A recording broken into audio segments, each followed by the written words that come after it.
ನಮಸ್ಕಾರ, ಲೋಕಾಯುಕ್ತ ದಾಳಿ ಟಿವಿಗೆ ಸ್ವಾಗತ. ನಾನು ಗಾಯತ್. ಸಿಲಿಕಾನ್ ಸಿಟಿಯಲ್ಲಿ ದಿನದಿಂದ ದಿನಕ್ಕೆ ಸೂರ್ಯನ ಪ್ರತಾಪ ಹೆಚ್ಚಾಗುತ್ತಿದೆ. ತಾಪಮಾನ ದಾಖಲೆ ಮಟ್ಟಕ್ಕೆ ಏರಿಕೆಯಾಗಿದೆ.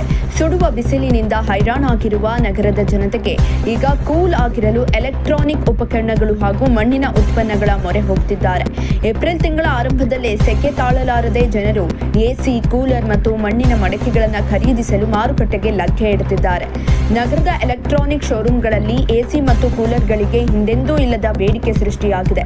ಮನೆಯೊಳಗೆ ಫ್ಯಾನ್ ಇದ್ದರೂ ಬೆವರಿನಿಂದ ಮುಕ್ತಿ ಸಿಗದ ಕಾರಣ ಗ್ರಾಹಕರು ಬಜೆಟ್ಗೆ ತಕ್ಕಂತೆ ಕೂಲರ್ ಅಥವಾ ಎಸಿ ಖರೀದಿಸಲು ಮುಗಿಬೀಳ್ತಿದ್ದಾರೆ.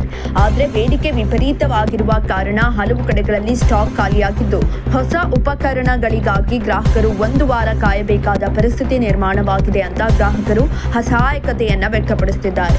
ಒಂದೆಡೆ ಆಧುನಿಕ ಉಪಕರಣಗಳ ಹವಾ ಇದ್ದರೆ, ಇನ್ನೊಂದೆಡೆ ಪರಿಸರ ಸ್ನೇಹಿ ಮಣ್ಣಿನ ಮಡಕೆಗಳ ವ್ಯಾಪಾರವು ಚೇತರಿಸಿಕೊಂಡಿದೆ.